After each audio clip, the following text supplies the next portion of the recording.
And the more that we get to know ourselves, the more that we understand. And we understand the resistance, whether you're emotional or not emotional, whether you're open head, defined, whether you can see the resistance and how it shows up. And then that gives you another tool to step into, ooh, this is who I am. This is how I am. This is why. Just like my emotional wave, that really high and that really low that I kind of said, why can't I do this? Why I'm in such contrast. Am I wrong? Am I wrong? And it's like, no, you're not wrong. The way you're thinking about it's wrong, but you're not wrong, right? Like, this is who you are.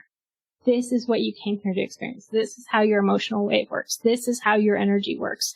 Accept it, love it, and then you can be guided, because you're not like, that can't be, I can't do this, like that thing that always stops us, or we just don't know. We haven't asked ourselves, who am I? What did I come here to do? I'm Dr. Williams, and this is my podcast. I have 2 graduate degrees in psychology, am a licensed mental health counselor, and an expert in the area of spirituality. I am devoted to living my best life and am sharing it with all of you. I'm bringing my expertise, education, and life experiences to you through this podcast. Everyone deserves to enjoy life, and that is what I'm here to talk about. Depression, anxiety, grief, you name it, we all go through it at one time or another.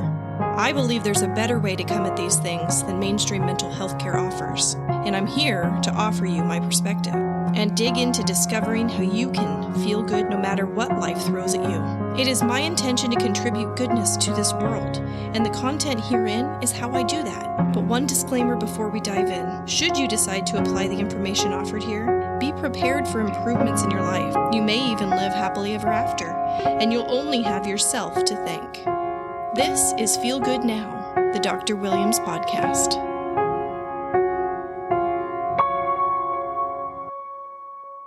Today I have a special guest. Angela Lundy is here, and she has done a human design reading for me, and it was amazing. And today we're going to be incorporating human design and what it means for law of attraction. I found you because I wanted to talk about law of attraction, and you kind of introduced me to human design and how they work together. I had no idea. So if you could, Angie, just introduce yourself and let people know how you were introduced to law of attraction, and then we can start talking about what that means with human design. Yeah. So I am a lifelong, seeker, right? I came here with this fire to, why am I here? I just remember being a little kid and just, why am I here? What did I come here for? And just even finding myself in the self-development, at the bookstore, 8, 9 years old, just always, what am I here for? How do I become the best at whatever I'm here to do? And I just had to taste everything, right? And so I was introduced to law of attraction 6, 7, 8 years ago. It's been a long time. My friend and I, we were kind of always on the spiritual journey together and kind of finding different books and different things. And she introduced me to law of attraction. We started listening to Abraham a lot. Just anybody that's listened, it just feels so good, right? And so we're just binging on the videos, and we're listening. And I think it was about 6 years ago we went and saw Abraham in person. And that was such a wonderful experience, just to be in the energy, and all of the people was a very uplifted feeling. And I've been to some other things, and it doesn't always feel that way in the spiritual community. In the spiritual community, I love the spiritual community so much, but it really does attract some trauma, right? We find it because of some really hard things, right? So yeah, I just feel like Abraham is such a positive way to be introduced to the spiritual community. And so, after that, but I just couldn't figure it out, right? I'd get really excited and I'm going to create all this stuff, and I'd fill up my vortex with all the things. And then it would just come crashing down over and over and over and over again. And that's what we kind of talked about. We had a really great conversation, and you were asking me, what are you bringing in? And I was like, whoa, I don't know if I've been focusing on that part of the law of attraction for a while, right? I had some really bad health things come up because I wasn't listening to myself, and I was just pushing and pushing and pushing, and I couldn't figure it out. And so my health was not great, and I had to work through that, some panic and anxiety and autoimmune issues and all kinds of fun stuff. And so I was finding all the tools, and I'd use Abraham to kind of lift me up, or I'd use tapping, or I'd use hypnosis or meditation. Like, I'm using all the things. I'm trying to get there. And finally I start this job that I hated. I was in the military and I was working towards something, right? Like, I was in Hawaii. I'm having my kids. I'm going to get out. I'm going to start these businesses. You know, I was really like, okay, it's going to start. And then I got home and I had these kind of health things come up, and I just didn't know how I was going to get there. And I lost a little bit of faith, and I was just kind of really dealing with health. And so through that, I found some other practices. I joined the Edgar Casey, it's called positive psychology or transpersonal psychology. So my friend and I started our masters in that, thinking we'd maybe use that for, you know, coaching or something like that. And you had to learn the Enneagram and human design and all the different ways, right? And so that was my first kind of taste of human design. And then I just couldn't get enough. I'd taste it and then I'd put it down, and I'd taste it and I'd put it down until I really had to get certified and like take it to the next level. But I realized when I learned my human design, I have an emotional wave. And in human design, we can see whether we're open emotionally, which doesn't mean that you don't have emotions. It means that you really feel other people's emotions, right? But you don't have a wave that's always there, right? A mechanical wave that's always there. And so with me, I had this mechanical wave that would push me up the hill, and I'd get really excited, and then I'd drop off a cliff. And I couldn't understand why I couldn't stay in the vortex. Why can't I stay in the positive of Abraham Hicks and law of attraction, right? And when I understood, and at first it was a little bit like kind of sad to me that I had this emotional wave. Ugh, I have this. Ugh. Yeah. Why me? Why can't I just stay in the high? I know. But then and that's what human design gave me, was this real acceptance of the gifts of it, and why I have it, and how it does drive me towards my mission in a different way. And then I could accept it, and I could I could start centering on what I was building lightly and build, because really with my emotional wave, the more attached you get to something, the harder the fall is. Mm-hmm. And so I had to let go of the attachment a little bit and just play, and then know that I was going to fall, but that fall is a downtime. Maybe I watch a little bit more Netflix. And Abraham talks about this, like, if you can't get in that good feeling, change the channel, right? And so there are times that I'm really low, but it's not a negative thing. It's you pushed that rock all the way, you got to take a break, right? Yeah. Like, that was a lot of emotional energy that you just expended. Now you got to take a break. You've got to disconnect a little bit. You've got to go within a little bit, and that's okay. And so I just changed the channel. I don't think about what I'm building when I'm in a low. I think about self-care. I think about what I'm grateful for. I do a little more gratitude practice when I'm in a low, right? And that starts getting you back up again. Yeah. And Abraham also talks about really loving people that experience their emotions like that in really extreme ways, because when you are aware of how you're feeling, and it is on those opposite ends of the spectrum, you know where you are in your alignment. Yeah. That's the communication tool that we have, our emotional status. And so no matter where you are on there, you know where you're at in your alignment and what you need. You say you're in a low, you recognize it, you give yourself some self-love, and then that starts gradually bringing you back up on that scale. And I was listening to something today, and she talked about the 5 steps, and I can't remember exactly what they were, but she said 5, you go back to 1. But how do you feel about it? Yeah. Mm-hmm. And that's how I am in my low now, right? Yeah. My low is kind of my 1. What do I want? Let me ask again. Let me recenter. But how do I feel about it? Right. Let me clarify, just since you did bring up the steps for anybody that wants to know. The steps are, the first step is asking. That's when we're in those moments of contrast, right? Those moments of, I don't like this. It's helping you clarify what you do want. That's the asking. Step 2 is we don't have to do anything. Step 2 is your inner being answers it, and it's given to you. It's granted, and now it's in your vortex. Step 3 is allowing. So you're just in that good feeling place. You are in your alignment. Now you're allowing good things to come to you. 4 is the silly step that Abraham talks about, because 4 is just that you're really good at step 3. You've just gotten really good at knowing how to allow. And step 5 is now you're in contrast. You're back in that step 1 moment, but you're not upset about it because you know this is the contrast I needed to help me clarify about what I want. And so you're not upset. You're just doing the asking, but you're not angry about it. You're not sad. You're nothing low. You're still high up on that emotional scale. So those are the steps. Yeah. Yeah, I love it. And when we talk about human design, and I think that if you listen to enough Abraham, there is something for everybody. It does hit every single thing. But sometimes we can hear somebody asking a question and the answer that's given, and we're like, why can't I just do that? Why can't I just do that? And so I love tying the human design into it. And something we didn't talk about when we did your reading, but a really big part of human design too is like, how do we show up in our energy? And we have these arrows. And if anybody pulls up their human design, you could go to like myhumandesign.com or Google free human design chart and pull it up.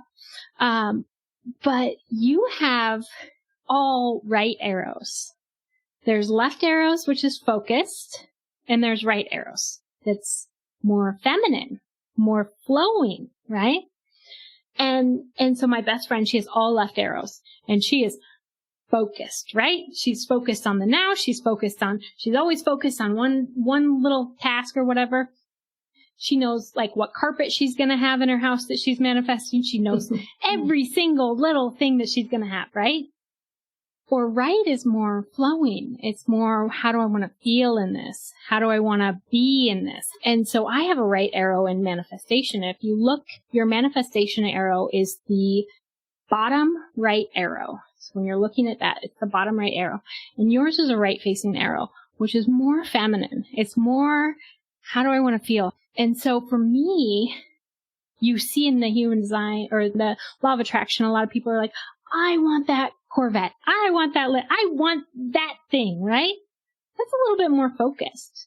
And when I was looking at it, I could not figure out what exactly. I know I want to build this community. I know how I want to feel in my day. I know how I want to feel in my home. I know these things, and I have a little bit of an idea, but it is more flowing. It is more changing even. Sometimes it changes. And so when you had asked me about like, how am I calling in? And I think I was saying I wanted this coffee to be I wanted this coffee, and you're like, well, call in them sponsoring you. Yeah. And as soon as for me that I got into that, this is what I want, this specific brand of coffee to sponsor me, it was like I got out of alignment. All of a sudden, the steps were too many. The thing, it was all of a sudden I fell out of alignment, and I just played with it for a couple of days.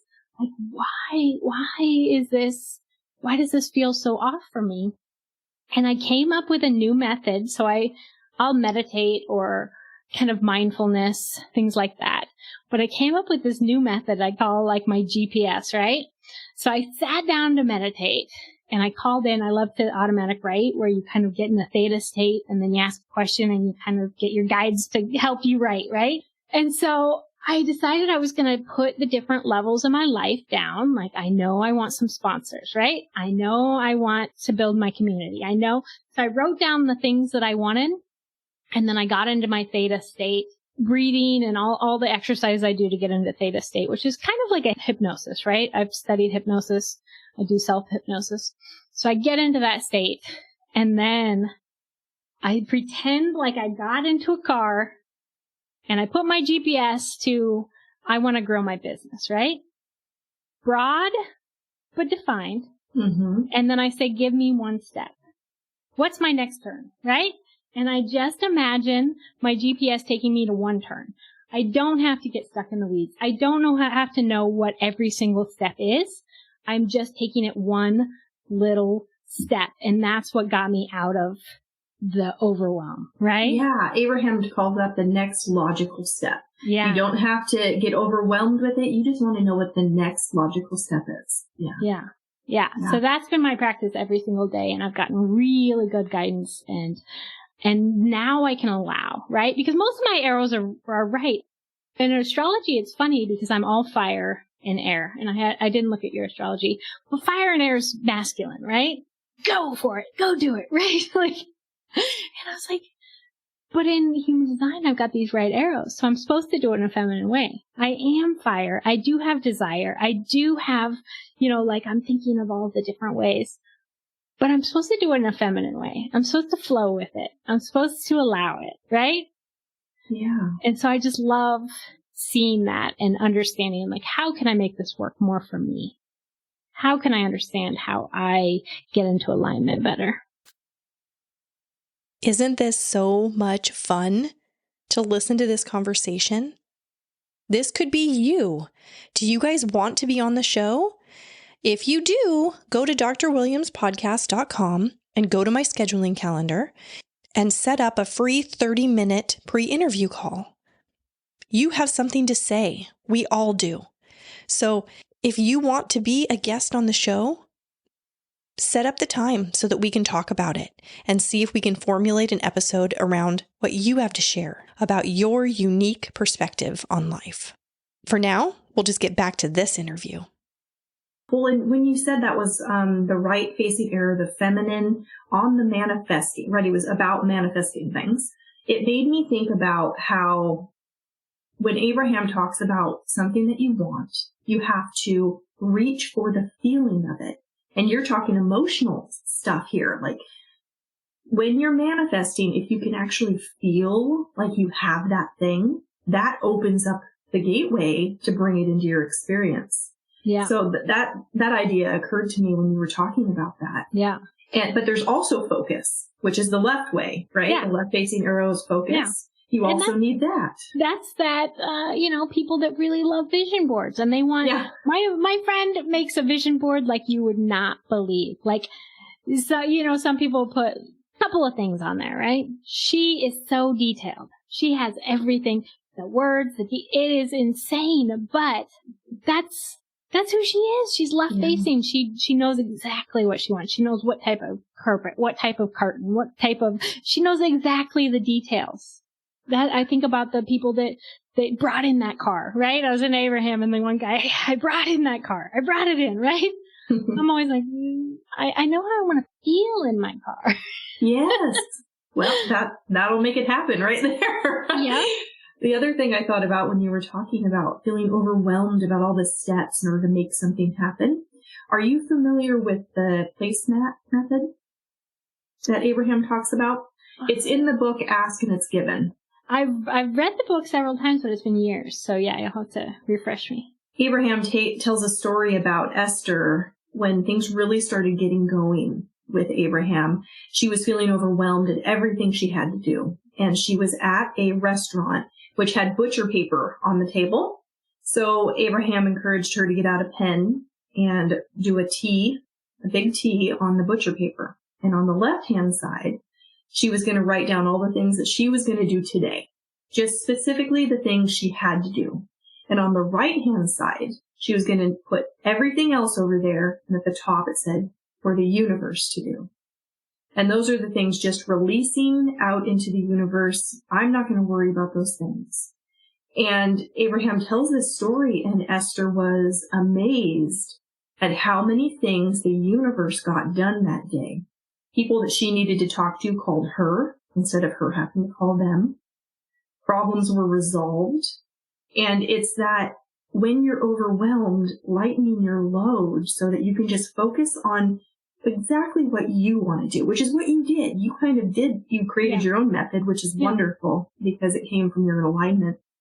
And I loved that so much, but it made me think of that process of kind of just giving it up, giving it to something else, which is still your inner being, but letting them take some of the load, and you can just focus on a couple things or the one thing for you. And that really got you in your state, just knowing I only have to do this one thing. Yes. No, yeah. I love, that's probably one of my favorite things about law of attraction. Not only just, I love what Abraham brings because it's always positive, right? Like there's not one video that I could listen to that doesn't uplift me a little bit, at least. Like it's always positive. But I love that it reminds us that we're co-creators. Because a lot of times right now, I started a podcast. I have my podcast Evolving on Purpose. I started my podcast to call in kind of my people because that's how I got through. I was working at a job that nobody around, they're all just hitting their time card, doing their thing, going home, drinking alcohol, partying, doing whatever they can do to get out of their stage. And nobody was happy around me. Nobody was fulfilling. If I said what I wanted to do with my life, they would have looked at me like I'd grown a second head because it was so far out of the realm of what they thought is reality. And so I surrounded myself in podcasts that uplifted me. In podcasts, they always say the people that you surround yourself with, those 5 people, are the most important. And I was like, uh-oh. So I started surrounding myself by podcasts, and I would listen to them while I was working. I'd listen to them while I was walking. I would listen to them, and I'm listening to manifestation, and I'm listening to, health podcasts, and I'm just like on all level. I'm just constantly surrounding myself with people that are doing the thing, that people are reaching for what I'm reaching for. And so then I started my podcast because I'm really trying to call that in, but I don't necessarily have that right now, but I have access to it through co-creating with my guides, angels, spirit, whatever you want, right? Like I am surrounded right now. I just have to open my hands and open my head and let myself feel that I'm surrounded.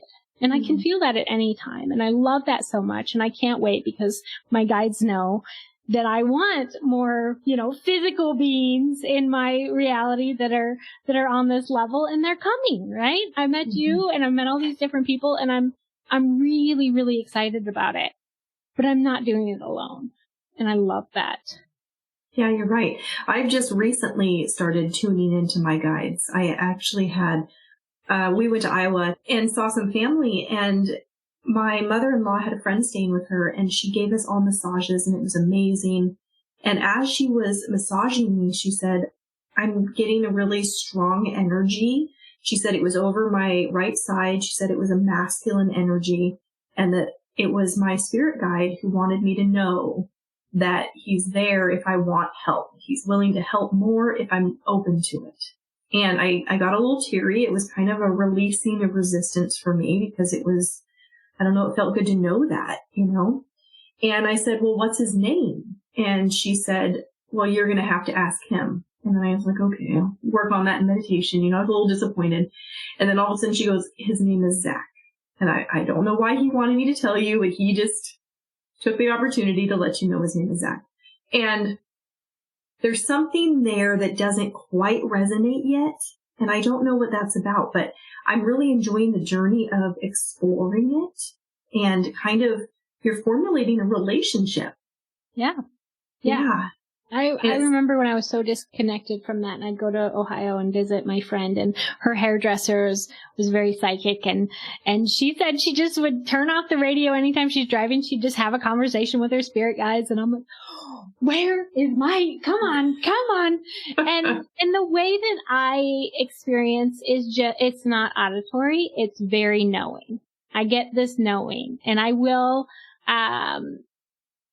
they will give me something in my reality that makes me go, oh my gosh, stop being so serious. Cause that's my problem. One of my gene keys, it's from the human design or gene keys, whichever one you're looking at, is that I can get really serious, right? Like I can think, oh, I gotta hold on tight. I gotta get serious, right?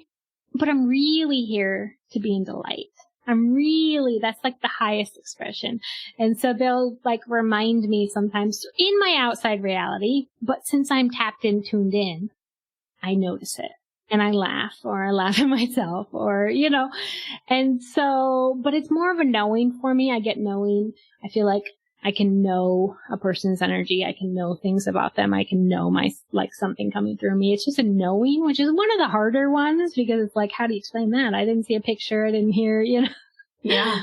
But once you've experienced it, you totally get it. You're like, oh, I know what you're talking about. When you know something, you just know it. Yeah. Yeah. Yeah. I'm thinking that, a lot of people that listen to this podcast, they're interested in law of attraction and getting everything that they want in life because that's how you do it through law of attraction. How can human design support that? How does human design kind of help with using law of attraction so that people can get what they want? I think for me and a lot of people, sometimes we just can't see what we are capable enough to ask for it, right? Like we can't see what did I come here for? What is the greatest expression of me? How do I get there, right? Like if you're so disconnected, I didn't know what I wanted. I didn't really know who I was when I found law of attraction. It made me feel better, but I didn't know what to ask for. I didn't know.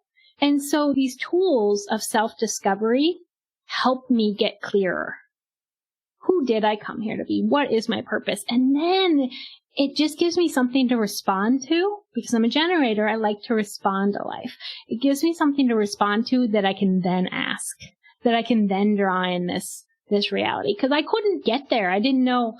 I was like, what am I going to coach on? And I have this tool that I can respond to and that I can give people to really get to know themselves. Who am I? What did I come here? And the more that we get to know ourselves, the more that we understand. And we understand the resistance, whether you're emotional or not emotional, whether you're open head, defined, whether you can see the resistance and how it shows up. And then that gives you another tool to step into, ooh, this is who I am. This is how I am. This is why. Just like my emotional wave, that really high and that really low that I kind of said, why can't I do this? Why I'm in such contrast. Am I wrong? Am I wrong? And it's like, no, you're not wrong. The way you're thinking about it's wrong, but you're not wrong, right? Like this is who you are. This is what you came here to experience. This is how your emotional wave works. This is how your energy works. Accept it, love it, and then you can be guided because you're not like, that can't be, I can't do this, that thing that always stops us or we just don't know. We haven't asked ourselves, who am I? What did I come here to do? What do I really want? Because it's cool to bring in the house. It's cool to bring in the money. It's cool to bring in it's cool to manifest things, but it's even cooler to do it in a purpose-filled way, something that's super fulfilling. Why do I want this? Who am I? What did I come here to do? That to me is like, yes, that's what I want to do. I love that so much. It teaches you what kind of manifestor you are, right? Where are you coming from? What works well for you? It allows you to understand yourself in a loving way, in an accepting way, this is who I chose I was going to be before I came. Yeah. And now I'm here learning who that person is. Yeah. And enjoying every moment of it. It's not negative at all. Yeah. And there's, you could look at, how you interact with money in the chart. You can look really deeply with all these things. And if you're really new to the law of attraction and you're like, I'm just going to figure out how to get things that'll make me happy. But it really wasn't those things, right?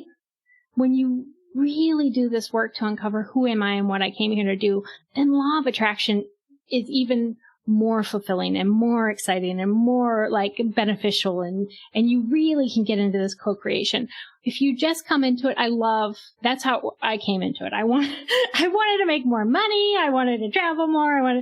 And now I'm like, I don't even care about that. I know that abundance is coming. I know that things are, but I want to help people. I want to serve people. I want to help them know themselves. That's what lights me up. When somebody gets to say, you just gave me permission to be me. Wow. That makes me feel so good. Well, how can people find you? You mentioned you have the podcast. What else do you have going on? Yeah, so I have the podcast Evolving on Purpose. My website is evolvingonpurpose.org.